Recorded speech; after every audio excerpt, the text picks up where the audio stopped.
नमस्कार, जय हिंद दोस्तों। रोज की तरह आपके लिए एक प्रैक्टिस सेट पेपर लेकर आया हूं और टारगेट है पासिंग मार्क्स है 30 प्रश्न। 30 क्वेश्चन सही करने वाला पास हो जाएगा। देखते हैं आप में से कौन कौन 30 प्रश्न सही कर पाता है। बहुत सिंपल अच्छे अच्छे क्वेश्चन है, पिछले 30 साल से बार बार एग्जाम में पूछे गए जीके जीएस के क्वेश्चन, लल्लन टॉप क्वेश्चन। करते हैं इस वीडियो को बिना देर किए स्टार्ट। पहला क्वेश्चन आप अपनी स्क्रीन पर देख रहे होंगे। यूरोपीय राष्ट्रों द्वारा साझी मुद्रा को किस नाम से जाना जाता है? यूरोपीय जो राष्ट्र है उसमें कौन सी मुद्रा चलती है? जैसे हमारे यहाँ रुपया चलती है, वैसे यूरोप में कौन सी मुद्रा चलती है? तो यूरोप में चलती है euro. Option number B, euro मुद्रा चलती है यूरोपीय देशों में। विषयों का अध्ययन किस विज्ञान के तहत किया जाता है? विष मतलब जहर, जहरों का अध्ययन, विषयों का अध्ययन। तो विषयों का अध्ययन किया जाता है आपका टॉक्सिनकोलॉजी के अंतर्गत। ऑप्शन नंबर सी, टॉक्सिनकोलॉजी के अंतर्गत विषयों का अध्ययन किया जाता है। भारत की प्रथम पंचवर्षीय योजना का कार्यकाल क्या था? तो जो सबसे पहली पंचवर्षीय योजना लागू की गई थी वो 1951 से लेकर 1956 तक में लागू की गई थी। सबसे पहली स्टार्ट कब से हुई? पहली बिल्कुल पूछी जा सकती है, याद रखना। तो पहली पंचवर्षीय योजना 1951 में चालू हुई थी और 5 वर्ष लगा लेना 56 तक। सुभाष चंद्र बोस जी ने 1939 ईस्वी में किस पार्टी की स्थापना की? 1939 की बात हो रही है और सुभाष चंद्र बोस जी की बात हो रही है। आपको याद होगा, बहुत important, Forward Bloc party. Option number B, Subhash Chandra Bose ji ने फॉरवर्ड ब्लॉक पार्टी की स्थापना की थी। 1939 की बात हो रही है। स्वतंत्र श्रमिक दल की स्थापना किसने की थी? तो ये बहुत जाना माना नाम है, इनका नाम आप सभी को पता होगा, स्वतंत्र श्रमिक दल। इसकी स्थापना doctor B R Ambedkar ji ने की थी। Option number D, B R Ambedkar ji right answer हो जाएगा। कोलकाता नगर की स्थापना किसने की थी? कब बसाया गया था कोलकाता नगर? तो जो कोलकाता नगर है आपका, ये बसाया गया था 1690 ईस्वी में। ऑप्शन नंबर ए, 1690 ईस्वी में। और आप सभी को पता होगा कि भारत की पहले राजधानी क्या थी? तो पहले कोलकाता भारत की राजधानी थी। दिल्ली के पहले कोलकाता भारत की राजधानी थी। पुर्तगालियों ने गोवा को कब स्वतंत्र किया? तो पुर्तगाली गोवा से कब गए थे? राइट आंसर हो जाएगा, ये गए थे 1961 में। 1961 तक पुर्तगालियों का कब्जा था गोवा पर। गोवा गुलाम था 1961 तक, लेकिन भारत को आज़ादी 1947 में मिल गई थी। गोवा से गए पुर्तगाली 1961 में। राजा राममोहन राय जी ने ब्रह्म समाज की स्थापना कब की? स्टार लगा लो, मोस्ट इंपोर्टेंट क्वेश्चन। ब्रह्म समाज के बारे में बहुत क्वेश्चन आते हैं कि किसने स्थापना की, कब की। तो राजा राममोहन जी ने इसकी स्थापना की और सन था 1828 ईस्वी। ऑप्शन नंबर ए, 1828 ईस्वी राइट आंसर हो जाएगा। अगला क्वेश्चन है कि वेद शब्द का अर्थ क्या होता है? जो वेद होते हैं ना, ऋग्वेद, सामवेद, अथर्ववेद, तो उसमें जो वेद है, वेद शब्द का अर्थ क्या होता है? तो वेद का अर्थ होता है ज्ञान। ऑप्शन नंबर सी, वेद का अर्थ होता है ज्ञान। लोहे में जंग किस कारण से लगता है? तो लोहे में जो जंग लग जाता है, यदि आप उसको खुले में रख दोगे लोहे के टुकड़े को, तो ऑक्सीजन के संपर्क में आने से, मतलब ऑक्सीकरण हो जाता है, लोहे का ऑक्सीकरण हो जाता है, इसलिए लोहे में जंग लग जाता है। ऑप्शन नंबर ए यहां पर राइट आंसर है। Visvesvaraya iron and steel limited company जो है ये कहां पर स्थापित की गई है? तो Visvesvaraya iron and steel limited जो कंपनी है ये Bhadravati, option number B, Bhadravati में स्थापित की गई है। मानव त्वचा का रंग किसके कारण से बनता है? हमारी त्वचा का रंग किसी का गोरा होता है, किसी का सांवला, गेहुआ, ये सब जो रंग हैं किस कारण से निर्धारित होते हैं? तो ये जो निर्धारित होते हैं ये मेलानिन की मात्रा से निर्धारित होते हैं। ऑप्शन नंबर बी, मेलानिन की मात्रा से हमारी त्वचा का रंग निर्धारित होता है। रक्तचाप किससे मापा जाता है? तो जो रक्तचाप मापा जाता है ये आपका स्फिग्नोमैनोमीटर से मापा जाता है। ऑप्शन नंबर बी, स्फिग्नोमैनोमीटर से रक्तचाप को मापा जाता है। जीन शब्द का प्रयोग किसने किया? तो जो जीन शब्द है इसका जो प्रयोग किया गया, ये किया गया है आपका जोहानसन के द्वारा। ऑप्शन नंबर सी, जोहानसन के द्वारा जीन शब्द का प्रयोग किया गया है। पेट्रो रसायन उद्योग का व्यापार मुख्य रूप से किस बंदरगाह से किया जाता है? तो जो पेट्रो रसायन होते हैं इसका व्यापार किया जाता है आपका मुंबई बंदरगाह से। ऑप्शन नंबर सी में आपको मुंबई बंदरगाह दिख रहा होगा, इससे पेट्रो रसायन उद्योगों का व्यापार किया जाता है। अग्निशामक में किसका प्रयोग होता है? जो फायर एक्सटिंग्विशर, आग बुझाने वाला जो उपकरण रहता है, तो आग को बुझाने के लिए उसमें डाला जाता है CO2, कार्बन डाइऑक्साइड। ऑक्सीजन से आग लगती है, कार्बन डाइऑक्साइड आग बुझाती है। Option number C, carbon dioxide right answer हो जाएगा। जल के निर्जलीकरण में किसका प्रयोग किया जाता है? जल का निर्जलीकरण करने के लिए? स्टार लगा लो, मोस्ट इंपॉर्टेंट क्वेश्चन है ये। तो जल का निर्जलीकरण के लिए ब्लीचिंग पाउडर का यूज होता है। Option number C, bleaching powder का यूज किया जाता है। घड़ी के स्प्रिंग में कौन सी ऊर्जा निहित होती है? घड़ी का जो स्प्रिंग रहता है उसमें कौन सी ऊर्जा निहित होती है? तो घड़ी के स्प्रिंग में स्थितिज ऊर्जा निहित होती है। ऑप्शन नंबर बी, स्थितिज ऊर्जा रहती है घड़ी के स्प्रिंग में। किस बल के कारण दूध को मथने पर क्रीम अलग हो जाती है? तो दूध को मथने पर, दूध मतलब दूध को यदि आप रोटेट करो या आप चाहें मठा बनाओ, छाछ को जो मक्खन होता है उसको रोटेट करो, तो राइट आंसर हो जाएगा ये होता है आपका अपकेंद्रीय बल के कारण। ऑप्शन नंबर बी, अपकेंद्रीय बल के कारण राइट आंसर हो जाएगा। कोयले से उत्पादित ऊर्जा को क्या कहा जाता है? जो कोयले से ऊर्जा उत्पादित होती है, तो कोयले से उत्पादित ऊर्जा को ताप ऊर्जा कहा जाता है। ऑप्शन नंबर ए, ताप ऊर्जा राइट आंसर हो जाएगा, कोयले से उत्पादित ऊर्जा। किसे न्यायालय के द्वारा लागू नहीं किया जा सकता? न्यायालय के द्वारा लागू नहीं किया जा सकता, तो याद रखना, राज्य के नीति निषेध तत्व और मूल कर्तव्य, ये आपके न्यायालय द्वारा लागू नहीं किए जाते। तो यहां पर आपका ए और बी दोनों, ऑप्शन नंबर यहां पर आपका डी राइट आंसर हो जाएगा, ए और बी दोनों। दोस्तों देख रहे हैं क्वेश्चन कितने अच्छे हैं, ये आपके एग्जाम में पिछले कई सालों से पूछे जा रहे हैं। जैसे एग्जाम की आप तैयारी कर रहे हैं, हमने आपके लिए 10,000 जीके जीएस के एमसीक्यू क्वेश्चन आंसर बनाए हैं। 10,000 जीके जीएस के क्वेश्चन आंसर जो एमसीक्यू के फॉर्मेट में 4 ऑप्शन में, जो कि आप जो एग्जाम तैयारी कर रहे हो उसमें आ सकते हैं, 100% चांसेस है आने के। और वो क्वेश्चन आंसर पीडीएफ है, और पीडीएफ सबको व्हाट्सएप पर मिल जाएगी। आप में से जिसको भी चाहिए व्हाट्सएप पर पीडीएफ मिल जाएगी। पीडीएफ जो है आपकी वो 300 रुपए की है, लेकिन अभी एग्जाम चल रहा है तो केवल 99 रुपए में जो भी सक्षम है, जो भी ले सकता है वो ले ले, बाकी यूट्यूब से पढ़ो, बाकी जो जिसको लेना हो 99 रुपए में आपको 10,000 जीके जीएस के क्वेश्चन मिल रहे हैं जो कि आपके एग्जाम में फंस सकते हैं। तो इनको पीडीएफ को लेने के लिए नीचे दिए गए नंबर पर व्हाट्सएप कर लेना। नंबर आपको पूरे वीडियो पर शो होगा, जब भी आप वीडियो छोड़ो उसके बाद आप कॉल कर लेना या स्क्रीनशॉट लेके रख लेना, ठीक है। शस्त्र नियंत्रण के लिए अंतरराष्ट्रीय संधि जो है उसको क्या कहा जाता है? शस्त्र नियंत्रण के लिए अंतरराष्ट्रीय संधि, यहां पर आपको जो ऑप्शन दिए गए उसके अनुसार बताना है।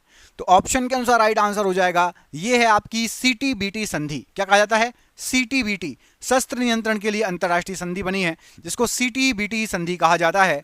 ऑप्शन नंबर यहां पर आपका ए राइट आंसर हो जाएगा, सीटीबीटी संधि प्रश्न के लिए बिल्कुल राइट आंसर हो जाएगा। अगला क्वेश्चन देखिए, प्रसिद्ध पुस्तक the general theory of employment interest and money के लेखक कौन है? तो ये जो प्रसिद्ध पुस्तक है इसके जो लेखक हैं, राइट आंसर हो जाएगा, इसके लेखक हैं आपके जे.एम. कीन्स। ऑप्शन नंबर यहां पर सी, जे.एम. कीन्स इसके लेखक हैं। ऑप्शन नंबर यहां पर आपका सी प्रश्न के लिए बिल्कुल सही आंसर हो जाएगा। अगला क्वेश्चन देखिए, अगले क्वेश्चन में पूछा गया आपसे कि विश्व में सर्वप्रथम पूंजीवादी अर्थव्यवस्था को किस देश ने लागू किया था? पूंजीवादी अर्थव्यवस्था, तो विश्व में यदि आप देखेंगे तो सबसे पहले जो पूंजीवादी अर्थव्यवस्था लागू की गई थी ये आपका यूएसए में लागू की गई थी। ऑप्शन नंबर यहां पर भी यूएसए राइट आंसर हो जाएगा पूंजीवादी अर्थव्यवस्था के लिए। विश्व में सर्वप्रथम समाजवादी अर्थव्यवस्था किस देश ने लागू की थी? तो पूंजीवाद के लिए यूएसए, समाजवाद के लिए आपका हो जाएगा सोवियत संघ, मतलब रशिया, रूस। ऑप्शन नंबर ए, रशिया जो है ये आपका समाजवाद के लिए राइट आंसर हो जाएगा सोवियत संघ। अगला क्वेश्चन देखिए, भारत में किस प्रकार की अर्थव्यवस्था लागू की गई है? भारत की बात हो रही है तो भारत में जो अर्थव्यवस्था है, भारत में है आपकी मिश्रित अर्थव्यवस्था। ऑप्शन नंबर बी, भारत के अंदर होती है आपकी मिश्रित अर्थव्यवस्था। ऑप्शन नंबर यहां पर भी प्रश्न के लिए मिश्रित अर्थव्यवस्था बिल्कुल राइट आंसर हो जाएगा। एक क्वेश्चन शायद छूट गया या हो गया? हो गया। चलिए अगला क्वेश्चन देखिए, अगले क्वेश्चन में आपसे क्या पूछा गया है कि शून्य का आविष्कार इनमें से किसने किया है? शून्य का आविष्कार, यहां पर आपको जो ऑप्शन दिए गए हैं किसने किया है, तो राइट आंसर हो जाएगा शून्य का आविष्कार किया है आर्यभट्ट ने। ऑप्शन नंबर डी, आर्यभट्ट ने शून्य का आविष्कार किया है। ऑप्शन नंबर डी यहां पर आर्यभट्ट प्रश्न के लिए बिल्कुल सही आंसर हो जाएगा। अगला क्वेश्चन देख लेते हैं, अगले क्वेश्चन में क्या पूछा गया है, चरक किसके दरबार में रहते थे?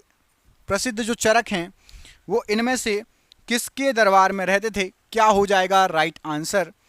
तो चरक जो है आपके यहाँ पर आपको जो ऑप्शन दिया गया है राइट आंसर हो जाएगा कनिष्क के दरबार में रहते थे। ऑप्शन नंबर डी, कनिष्क के दरबार में, प्रश्न के लिए ऑप्शन नंबर डी यहाँ पर राइट आंसर हो जाएगा।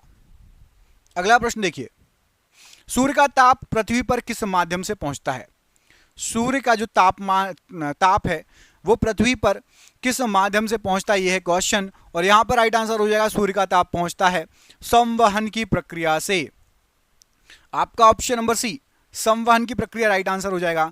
सूर्य का ताप संवहन की प्रक्रिया से पृथ्वी पर पहुंचता है। अगला क्वेश्चन, अगले क्वेश्चन में पूछा गया आपसे कि संवैधानिक सलाहकार इनमें से कौन थे? यहां पर आपको जो नाम दिए गए हैं उनमें से संवैधानिक सलाहकार कौन थे? तो राइट आंसर हो जाएगा संवैधानिक सलाहकार थे आपकी option number C, B N Rao ji. B N Rao ji संवैधानिक सलाहकार थे। ऑप्शन नंबर यहां पर C, B N Rao ji right answer है। अगला क्वेश्चन देखिए, संयुक्त राष्ट्र संघ के महासचिव की नियुक्ति महासभा के द्वारा किसकी सिफारिश पर की जाती है? तो संयुक्त राष्ट्र संघ के जो महासचिव होते हैं उनकी नियुक्ति जो की जाती है वो की जाती है सुरक्षा परिषद की जो है सिफारिश पर। ऑप्शन नंबर यहां पर भी सुरक्षा परिषद की सिफारिश पर संयुक्त राष्ट्र संघ के महासचिव की नियुक्ति होती है। Option number B right answer है। अगला क्वेश्चन देखिए, इसमें पूछा गया आपसे कि कैबिनेट मिशन भारत कब आया? कैबिनेट मिशन भारत कब आया? तो यहां पर आपको जो ऑप्शन दिए गए हैं उसमें से राइट आंसर हो जाएगा कैबिनेट मिशन भारत आया था 1946 में। तो ऑप्शन नंबर आपका सही आंसर हो जाएगा ऑप्शन नंबर डी, 1946 में कैबिनेट मिशन जो है भारत आया था। अगला क्वेश्चन देखिए, अगले क्वेश्चन में आपसे क्या पूछा गया है? तो अगले प्रश्न में आपसे पूछा गया है कि बाबर की इच्छा के अनुसार उन्हें कहां पर दफनाया गया और उनका कब्र कहां पर है? तो बाबर की इच्छा थी कि उसको दफनाया जाए कहां? काबुल में। और बाबर की इच्छा अनुसार बाबर की कब्र काबुल में ही है, काबुल में ही दफनाया गया था बाबर को। राइट आंसर हो जाएगा ऑप्शन नंबर सी, काबुल यहां पर राइट आंसर हो जाएगा। विटामिन सी की कमी से इनमें से कौन सा रोग होता है? विटामिन सी की कमी से यहां पर आपको जो ऑप्शन दिए गए हैं कौन सा रोग होता है? तो याद रखिएगा विटामिन सी की कमी से यहां पर आपको जो रोग दिए गए हैं उसमें से scurvy, option number B vitamin C की कमी से होने वाला रोग है।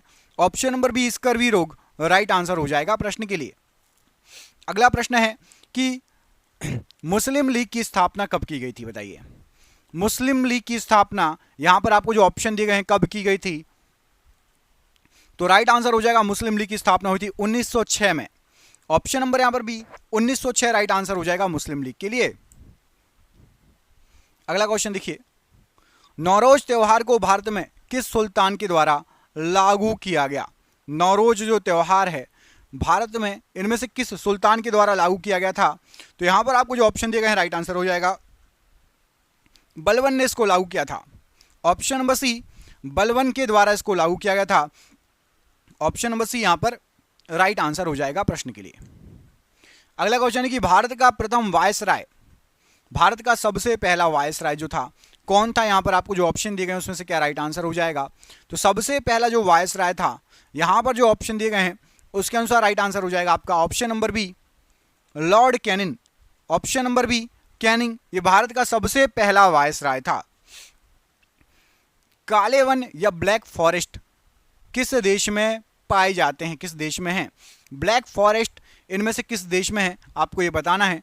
तो राइट आंसर हो जाएगा जो ब्लैक फॉरेस्ट हैं ये आपके हैं, ऑप्शन नंबर यहां पर सही आंसर हो जाएगा सी, जर्मनी में है black forest. Option number C Germany प्रश्न के लिए बिल्कुल सही आंसर हो जाएगा। अगला क्वेश्चन है कि बाल गंगाधर तिलक ने अप्रैल 1916 में होम रूल लीग की स्थापना कहां पर की थी?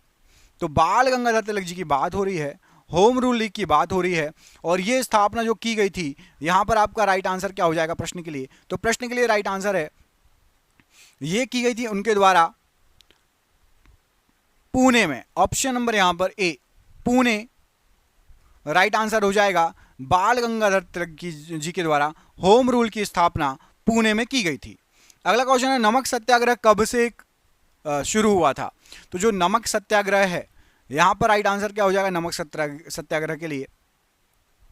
तो नमक सत्याग्रह आपका जो स्टार्ट हुआ था, ये स्टार्ट हुआ था 1930 में। तो ऑप्शन नंबर यहां पर आपका, एक सेकंड, क्वेश्चन ये, नमक सत्याग्रह भारत में कब शुरू हुआ था? तो नमक सत्याग्रह भारत में शुरू हुआ था 1930 में। ऑप्शन नंबर आपका बी यहां पर 1930 प्रश्न के लिए बिल्कुल सही आंसर हो जाएगा। अगला क्वेश्चन है, गांधी जी से दक्षिण अफ्रीका मिलने कौन गया था? गांधी जी से दक्षिण अफ्रीका मिलने, यहां पर आपको जो नाम दिए गए हैं इनमें से कौन गया था? तो याद रखिएगा, गांधी जी से दक्षिण अफ्रीका मिलने गोपाल कृष्ण गोखले जी गए थे। कौन गए थे? गोपाल कृष्ण गोखले जी गांधी जी से दक्षिण अफ्रीका मिलने गए थे। यहां पर आपका option number C, Gopal Krishna Gokhale ji प्रश्न के लिए बिल्कुल राइट आंसर हो जाएगा। अगला प्रश्न है, अशुद्ध कपूर को किस विधि के द्वारा शुद्ध किया जाता है? अशुद्ध कपूर को किस विधि के द्वारा शुद्ध किया जाता है? तो यहां पर आपको जो ऑप्शन दिए गए हैं उसमें से आपको बताना है क्या हो जाएगा राइट आंसर। तो अशुद्ध कपूर को शुद्ध करते हैं हम ऊर्ध्वपातन विधि के द्वारा। ऊर्ध्वपातन विधि, ऑप्शन नंबर यहां पर भी राइट आंसर हो जाएगा। अशुद्ध कपूर को शुद्ध करने के लिए ऊर्ध्वपातन विधि अपनाई जाती है। अगला प्रश्न है कि परमाणु ऊर्जा आयोग का गठन कब किया गया था? तो परमाणु ऊर्जा आयोग, इसका जो गठन किया गया था, यहां पर आपको जो ऑप्शन दिए गए हैं राइट आंसर हो जाएगा। परमाणु ऊर्जा आयोग का गठन हुआ था 1948 में। ऑप्शन नंबर बी, 1948 में परमाणु ऊर्जा आयोग का गठन हुआ था। Option number B right answer हो जाएगा। अगला क्वेश्चन है कि थ्री गॉर्जेस डैम कहाँ स्थित है? थ्री गॉर्जेस डैम ये कहाँ पर स्थित है? तो ये बहुत प्रसिद्ध है और ये आपका जो स्थित है राइट आंसर हो जाएगा, ये स्थित है आपका चीन में। ऑप्शन नंबर यहाँ पर आपका सही आंसर हो जाएगा सी। थ्री गॉर्जेस डैम जो है ये आपका चीन में स्थित है। Option number C right answer है। अगला क्वेश्चन देखिए, घनत्व को मापने के लिए किसका प्रयोग किया जाता है? तो घनत्व को मापने के लिए यहां पर आपको जो ऑप्शन दिए गए हैं राइट आंसर हो जाएगा पिक्नोमीटर। किसका? पिक्नोमीटर का प्रयोग किया जाता है। ऑप्शन नंबर ए में देखिए पिक्नोमीटर दिया गया है। घनत्व को मापने के लिए पिक्नोमीटर का प्रयोग किया जाता है। सांड या बुल का संबंध गौतम बुद्ध के किस घटना से है? सांड या बुल का संबंध गौतम बुद्ध जी के किस घटना से है? तो यहां पर आपको जो ऑप्शन दिए गए हैं राइट आंसर हो जाएगा इसके लिए उनके जन्म से संबंधित है।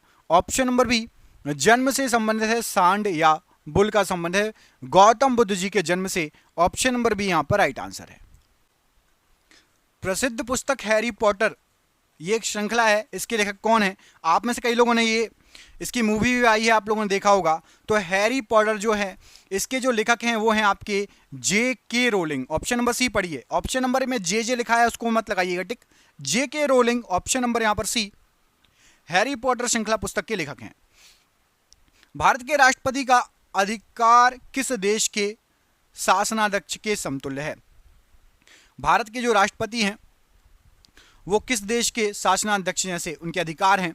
तो यहां पर राइट आंसर हो जाएगा इंग्लैंड के जो राजा रानी रहते हैं उनके समकक्ष हैं जो भारत के राष्ट्रपति होते हैं उनके अधिकार। इंग्लैंड के जो राजा रानी रहते हैं शासनाध्यक्ष बोलो उनके जैसे रहते हैं। ऑप्शन नंबर यहां पर डी राइट आंसर है। संघ लोक सेवा आयोग के सदस्यों को कौन हटा सकता है? संघ लोक सेवा आयोग के सदस्यों को, तो राइट आंसर हो जाएगा इनको हटा सकते हैं केवल और केवल राष्ट्रपति। ऑप्शन नंबर डी राष्ट्रपति राइट आंसर हो जाएगा। अगला क्वेश्चन देखिए, राष्ट्रपति ऑप्शन नंबर डी यहां पर टिक कर दिया है। अगला क्वेश्चन है कि भारत के प्रथम उप प्रधानमंत्री कौन थे? भारत के सबसे पहले उप प्रधानमंत्री कौन थे? तो याद रखिएगा भारत के सबसे पहले जो उप प्रधानमंत्री थे यहां पर आपको जो ऑप्शन दिया गया है राइट आंसर हो जाएगा सरदार वल्लभ भाई Patel. Option number D Sardar Vallabh भाई पटेल जी ये भारत के सबसे पहले उप प्रधानमंत्री थे। ऑप्शन नंबर यहां पर डी राइट आंसर हो जाएगा प्रश्न के लिए। दोस्तों ये हो गए आपके क्वेश्चन कंप्लीट। आपके लिए सरप्राइज क्वेश्चन है, आपको कमेंट करके बताना है। मैं आपको सरप्राइज क्वेश्चन दे रहा हूं कि शाश्वत नगर के नाम से किसे जाना जाता है? शाश्वत नगर किसका नाम है? मैं आपको दो ऑप्शन दे रहा हूं, पेरिस या रोम। शाश्वत नगर किसको कहा जाता है? पेरिस को या रोम को? इनमें से कोई एक आंसर सही है, आपको कमेंट करके बताना है कौन सा आंसर सही है। दोस्तों वीडियो अच्छा लगा हो और आपको रोज ऐसे ही प्रैक्टिस सेट पेपर चाहिए हो तो प्लीज चैनल को सब्सक्राइब जरूर कर लेना। हम मिलेंगे आपसे अगले वीडियो में, अपना ख्याल रखिए। आप सभी का बहुत बहुत धन्यवाद दोस्तों। आपका दिन शुभ हो। जय हिंद, जय भारत।